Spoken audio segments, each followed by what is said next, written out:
Singer Jacqueline, and I am very excited to be here. My name is Singer Jacqueline. I am a singer, songwriter, recording artist, and community psychologist. And this is Harmony of Minds. Harmony of Minds is a mental health platform that uses the creative arts, that uses music, dance, drama, poetry to bring about mental health awareness, improve resilience, and keeps you going in your everyday life. Today, this is our first episode, and today I am very happy to feature Colin Serunjoji, he's going to talk about himself, by the way. But one thing that I know about him personally is that he's a very good producer of events. He produces events, he does artist curation. But I'm sure Colin is going to talk about himself. Colin, how are you? I'm fine. Thank you for having me. Me too. Thanks for coming. It's such a privilege. Thank you so much. Who am I? That's a lie. So, Colin, please tell us more about yourself. Oh yeah, this I told you was the hardest question, but clearly I am an African man. Just to be clear, I am already dark skinned, but also I am my parents' son, and I love, when I think about it, I love that I have my parents and I love them and they love me. And then I'm also a Ugandan, so I love Uganda. I would also say that I love music and I love community. I love people coming together, and all these elements make me who I am, which is sometimes hard to express or explain, but Yes. But clearly all of that makes me who I am, and everything that I do every day is about me being a part of a community that I belong to naturally. Wow. So one thing that I know about Colin is that he has a platform or an organization called Kajoin Music House. I've been privileged enough to be a part of it. He has a fellowship, an artist curation, an artist development program. Please tell us more about that. Yeah. So the Kajoin Music House, which we now call CMH Live, is a collective of artists, and it started back in 2017. Wow. When I was still in school campus, and I had picked up the guitar, and I was playing the guitar. But I also had so many friends around me, people who also loved music, and we now started coming together and fellowshipping and meeting to help ourselves, to have fun, but also to help ourselves become better artists and musicians. Yes. So this whole process made us to start doing physical events, including small meetings and then small concerts. And then we started going into the studios, and all of this together takes the name CMH Live, which is essentially supposed to mean a collective of musicians who are trying to help each other. And now into the fellowship, the musician fellowship, which we call the Academy Musician Fellowship. After some time, we started becoming a little bit successful in the events that we were doing. We were now attracting people to come and see us. We were getting some bookings to play around in places in Kampala, and now more people wanted to come and join us. So when they came, we realized that there were things they didn't know that we already knew, because we had already gone through like some experience. We had already suffered. So we didn't want them to go through all of that suffering again. So we naturally now created the Academy Musician Fellowship, which was then supposed to be like an orientation program, where before somebody comes and joins us in the professional world of performing music, they go through a training. The way maybe if somebody wants to join the army, they have to go through a training or anything like that. So we devised this curriculum, and and started letting people in. And since then, it's been about 100 people that have gone through it. Wow. And yeah, Wow, wow, you wow. have come around Yes, at I've been the a part. academy, Yes, yes. and we have partnered with these several organizations, Yes. Moti, the National Theatre, and U.S. mission recently, I yeah, remember. the Yes. US mission. And now many of these people that have gone through are actually now in the scene, Yes. practicing music. They are recording songs. Some are doing their own concerts. Others have become managers of the artists. Yes.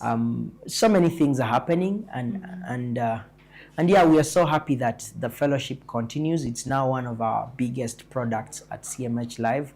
Okay. And every year we bring in about 25 new artists Yes. who graduate after 7 months. I am talking a Oh. lot, but that's trying to bring Yeah. everything together. Actually, you having worked with various artists, and you know, like our topic, in case I forgot to talk about, our topic is art is activism. So when we talk about art being activism and you working with different artists, are there any artists that you believe are into, you know, activism of any sort, with culture? You talk about personally, it's mental health. There are artists eager to bring out their music or their creativity to bring about activism. Yes, first of all, that's a good question and an observation. Yes. First of all, we we um, first of all, I already know about Harmony of Minds, which is your project, and Yes. I am so proud. I remember telling you the last time we met that I Yeah. was so happy that it's actually going on, and Yes. you are doing this awareness for mental health. I also know another person who went through the fellowship, an artist, and recently they were also telling me that they were passionate about mental health and they wanted to support artists. Wow. Another artist did law, and they created this new project where they want to support artists, let them know about their not human rights, their rights, Yes. and protect them. And they're also trying to offer them services of drafting for them contracts. Okay. And but also I know several other artists who are actually really trying in their own way to um, to get into the activism space, to talk about the issues that they have either gone through or they care about.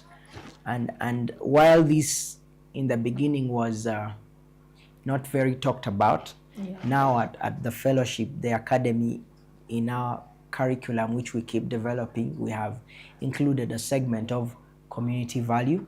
Yes. And it is supposed to train guys or bring them bring the thought of as artists being useful for the community. And Yes.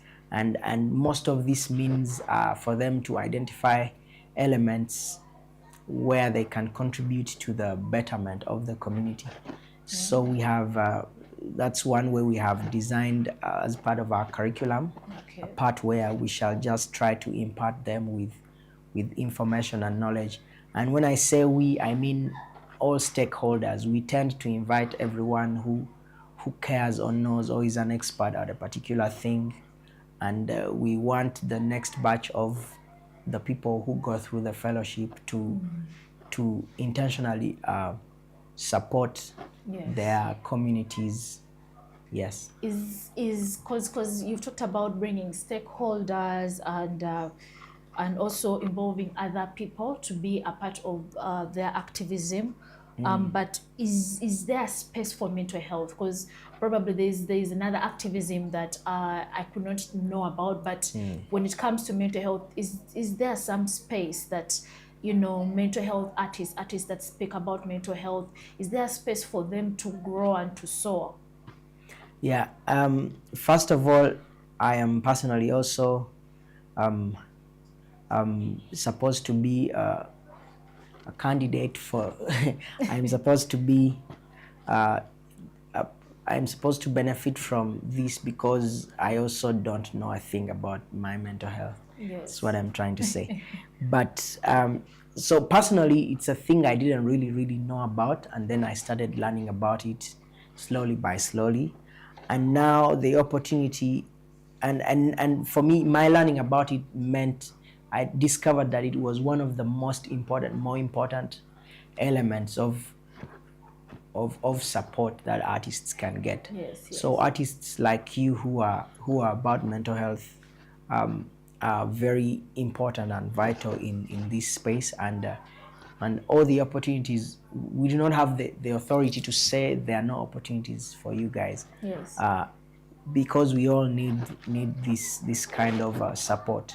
And so for you, or for all the artists that are out there that care about mental health, or even those that need support, you do not have to ask for any kind of permission from anyone to do it.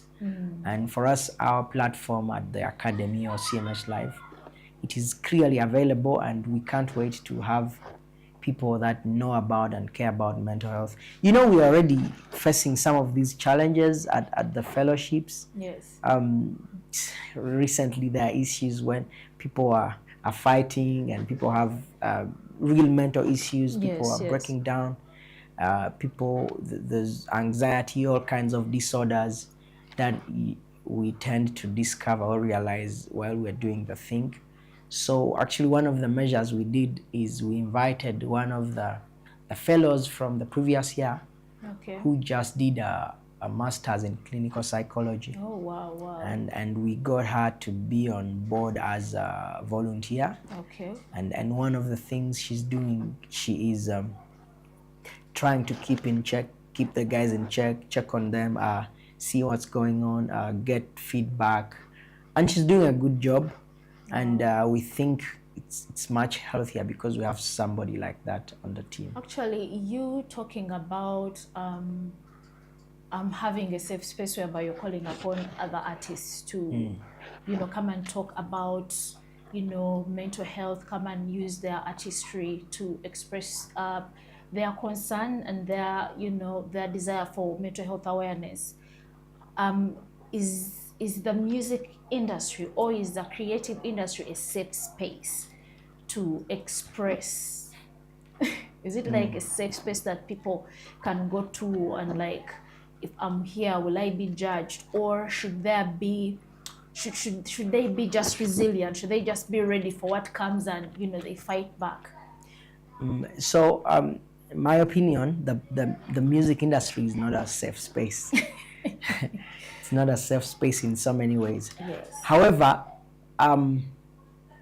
one can find safety inside the music industry, and also effort can be made, and stakeholders can contribute to creating safety inside the music industry. Okay. And one way is, for example, platforms like CMH Live. From the beginning, we've always used the word comfortable, and for us it meant that everyone had the opportunity to comfortably express themselves. Yes, yes. And this for us was the beginning point of a safe space. If we did not use the word safe space, but one of our values has always been a comfortable space, and it tends to protect people in so many ways.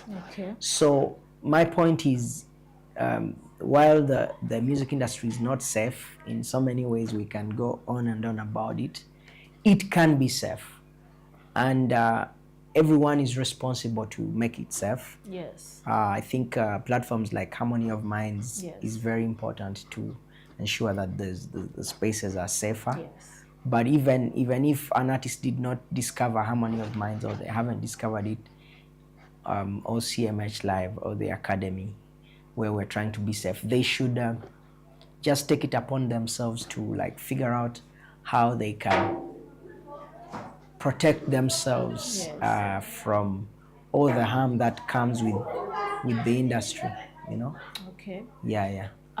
Actually, when you were talking about that, I remember when I was doing my concerts end of an era last year, I was marketing the project. I was marketing the project, and I was doing different people. Hey, come for my concert, it's a mental health concert, bring about mental health awareness, ending stigma, and like I had so much to pitch in. And then I remember one of the people that I was pitching to was like, like, what do you mean? So you know, like we have that traditional belief that when someone talks about mental health, they're talking about you becoming mad or anything. But as a creative, how can we, you know, more inform people to make sure that they do not see mental health as you know, that extreme, to talk about maybe like anxiety? Like, is there a way that that can be possible? Yeah, I'm thinking about two things right now. One of them is creatives should be creative. Yes. Creatives should involve themselves in projects or come up with products, creative projects that also in themselves the information is there. I'll give you an example. I was a part of a project at the National Theatre, Okay. which was about dementia, awareness of dementia. Wow, And wow. it was a dance performance. Yes, yes, And I was participating as a guitar player. yes. But we rehearsed for 6 months, and the dance piece clearly showed the stages of dementia, the mental health disease. And for me, during that time, I was basically there to play the guitar, but I learned a lot about that condition. And later on, we were doing a documentary about it, and I knew exactly what I was talking about. And now I am aware that people actually face this disease of forgetfulness, and it's not witchcraft like some people might think. And it has stages, and even how people should be treated that have it. But I joined that project as a guitar player. Yes. I left with information.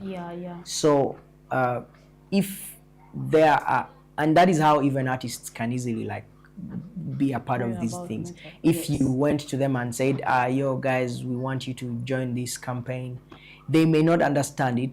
But if you maybe invited them to sing songs about a particular condition, they are going to go and research because they want to write a good song about it, and then eventually they will know.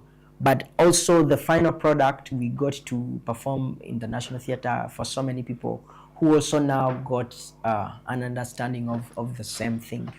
So that is my first point, getting involved in creative projects, but intentionally to keep the world, the public aware, but also the creatives themselves become aware. Okay. Then the other thing, have I forgotten it? The other thing I was going to say was,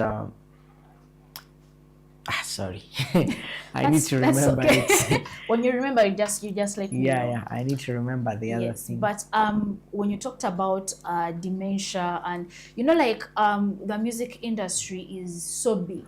It's quite diverse, and sometimes an artist can begin with passion, and then later on along the way they would love to monetize their creativity. And it being what people call contemporary artistry, how do you and someone who has worked with so many artists and who are, you know, not mainstream media as such, who have been doing so many initiatives, how do you think creatives can really maximize their potential, especially in the gig economy? I did not want to talk about gig economy because that's now even another topic, but like how can they manage and handle the pressure and the stress of I'm there, I've been there, and it's quite alarmingly stressful. But how can artists, you know, manage that? How can they manage that? That's a big question. I do not know if I can even answer half of it. Okay. But I will give you my experience. I will talk about my experience. Yes. The thing about me is, I'm not trying to talk about I'm not trying to blow my own trumpet. I'm just trying to give a context. Yes. I'm trying to understand and give the answer from my experience. Yes. First of all, we have to evolve. I have evolved over time personally. I started out as a guitar player. I was trying to play guitar. Also, I was trying to sing then. Very soon, I discovered that I was horrible at singing. And I stayed to the guitar for a while. Yes. But very soon after, when I was playing the guitar, we started CMH Live. Yes. And CMH Live was basically, like I said, the story to support other creatives. Yes. So now I was continuing to play the guitar, but in the capacity of somebody who's trying to help others. Yes.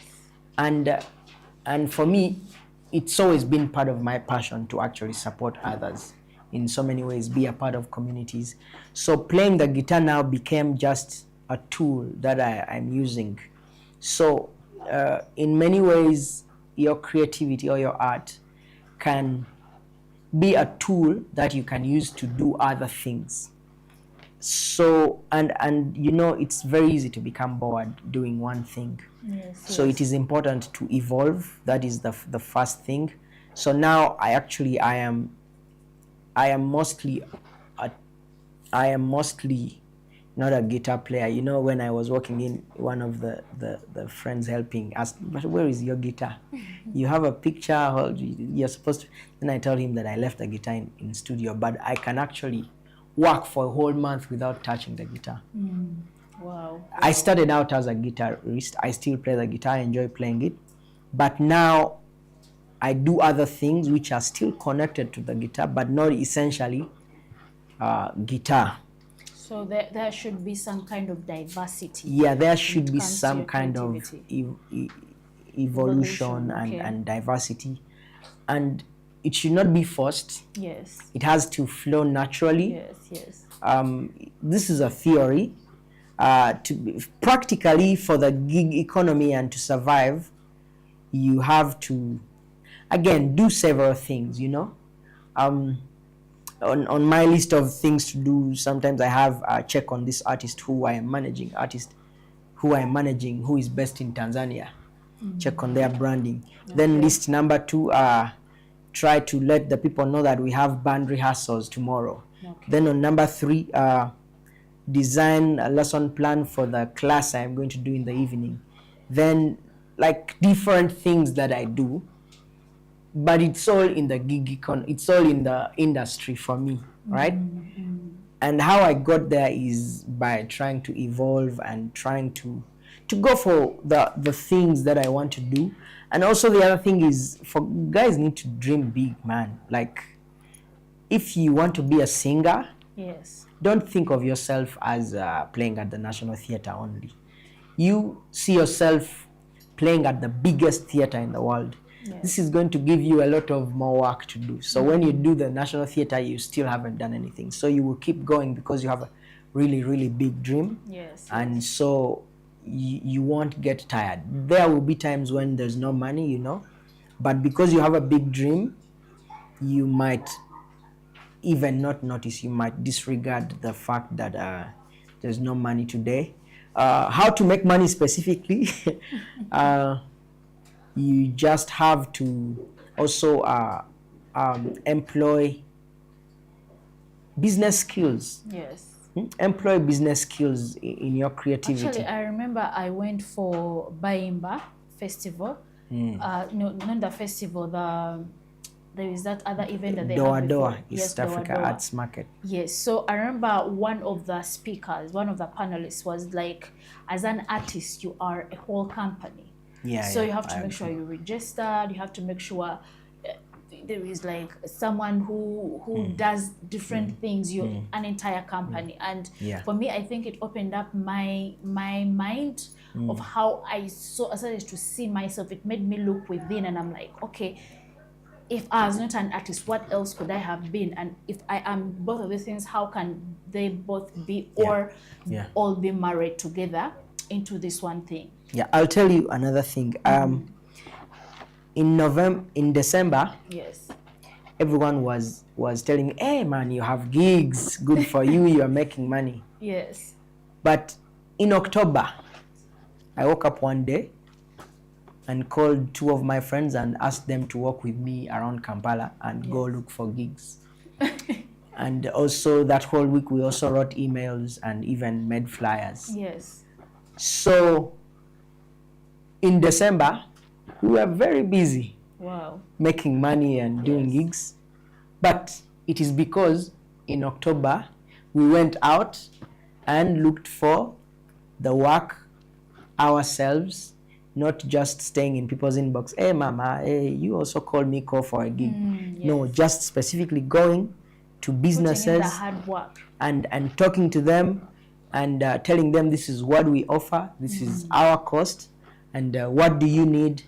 So this is something that so few creatives do. Yes. Yet finding the market, we should all be doing that. After creating a product, you expect the product to, you expect the market to come and find you, but you need to go to the market and post your product. So if you want to make cash today, go out there and talk to people who you think can give you cash for your product or service, just like all other businesses. And then you will get the cash. I think you will, even if you're not famous. Yeah. So talking about that, I'm posing just this question: why do you think that the creative economy, or artistry, is very important? It's very needed in bringing about mental health awareness. Why I think it is needed is because when we consume art, many times for me, I also think about music and art just as a consumer. And I use many examples when we are doing our trainings. When somebody's like, but I want to sit, where is the seat? Then I'm like, how many times do you watch your favorite performer or singer and you want them seated?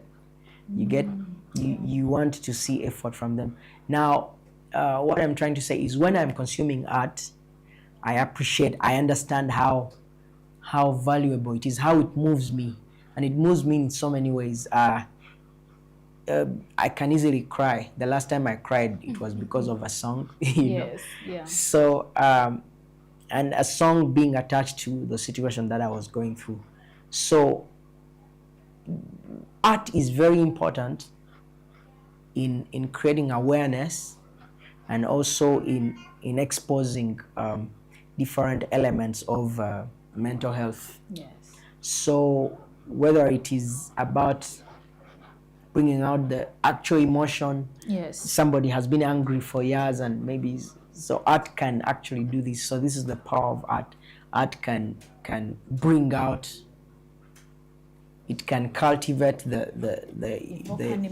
evoke an emotion, and also even maybe heal the situation that's going on. So yeah, that's what I think. Actually, you talking about how art can evoke emotions.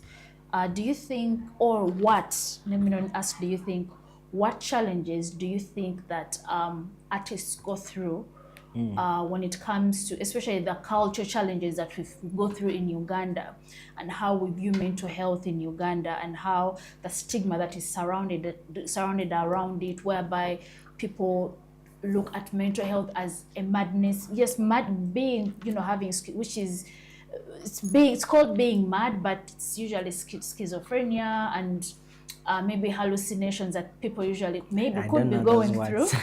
But but that's not the mental health. The stress, the anxiety, that all of these other things are all mental health. But how has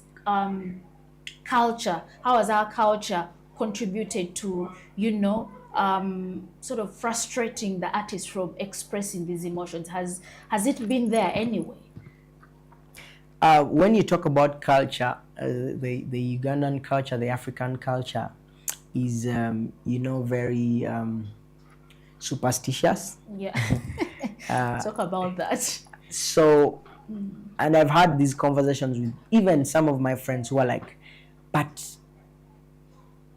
most of those artists are using magic, black magic, juju, voodoo, to become stars. And then this person who's talking to me is actually also an artist.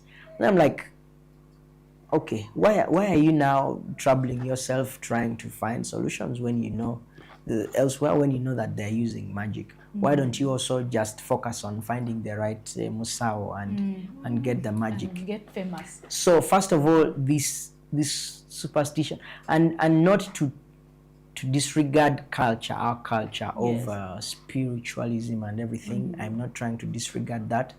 I'm just naive a little bit. But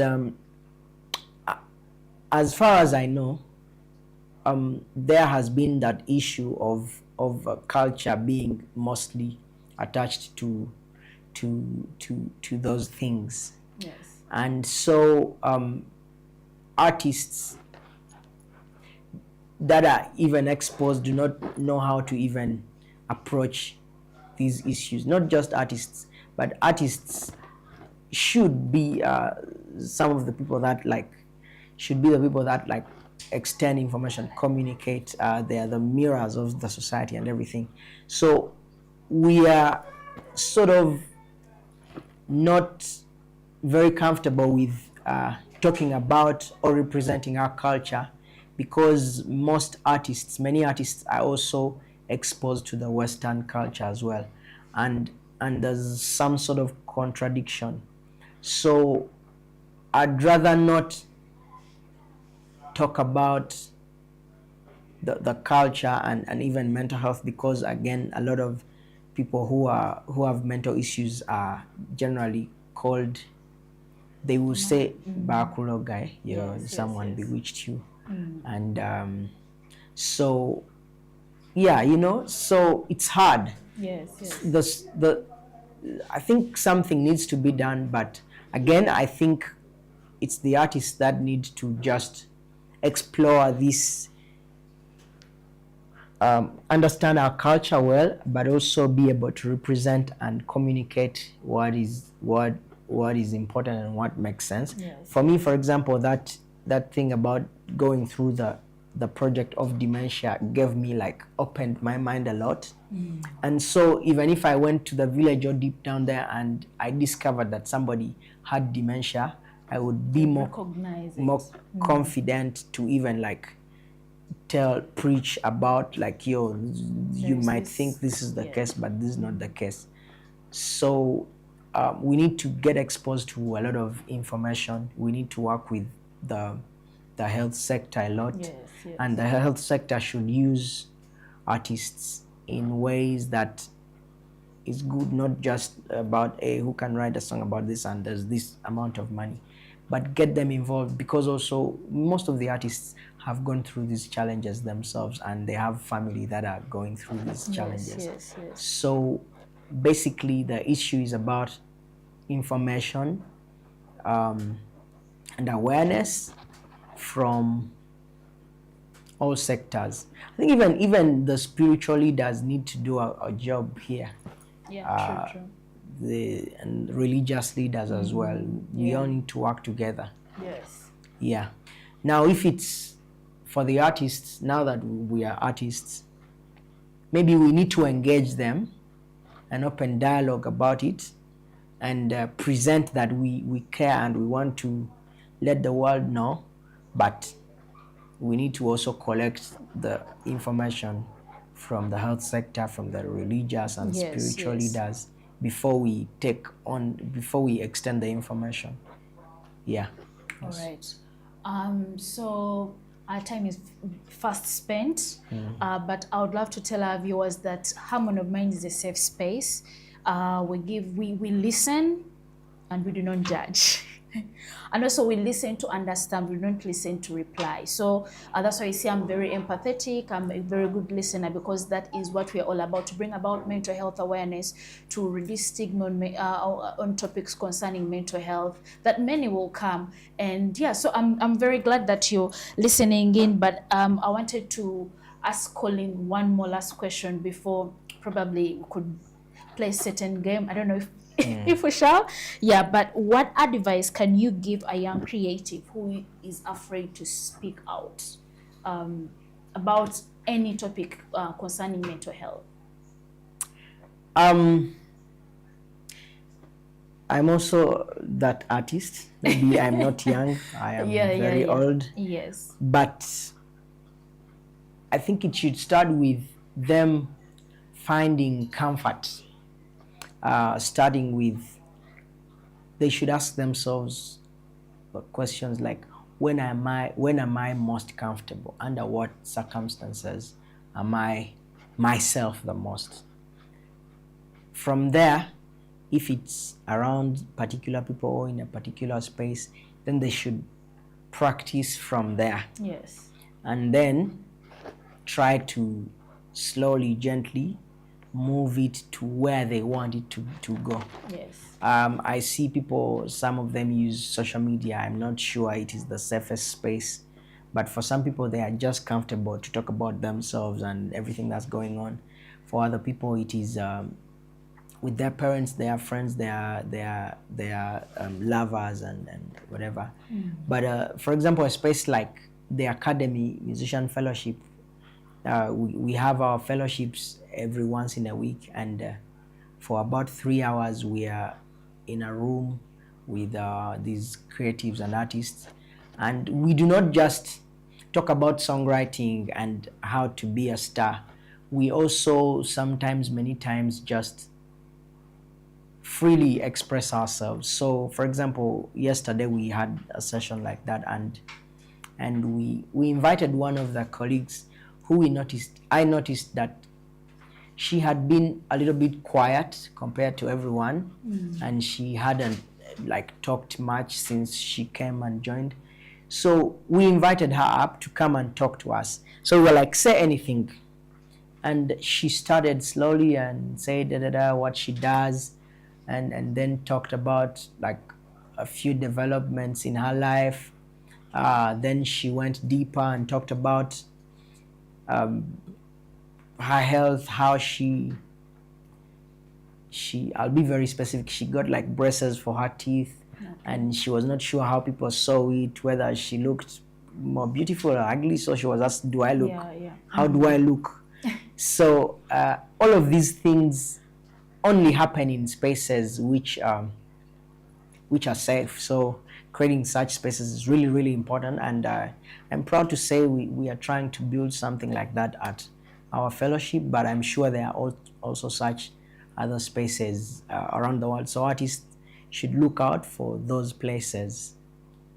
Wow, wow, wow. It's so amazing. It's so amazing what art can do. So today's topic is art is activism, because over the years, art has been used for awareness, art has been used for so many things. And for me as a person, I feel I have used my artistry to bring about probably mental health awareness. We saw domestic violence. We have seen Black Lives Matter. We have seen, a lot of things. And this platform, Harmony of Minds, the job of it is to make sure that more artists are aware, to make sure that the public is aware, to make sure that organizations are aware that artists are not seated, they're using their voice. And we are very, very, very happy to be a part of that movement. Yes, my name is Singer Jacqueline. I'm a singer, songwriter, recording artist, and community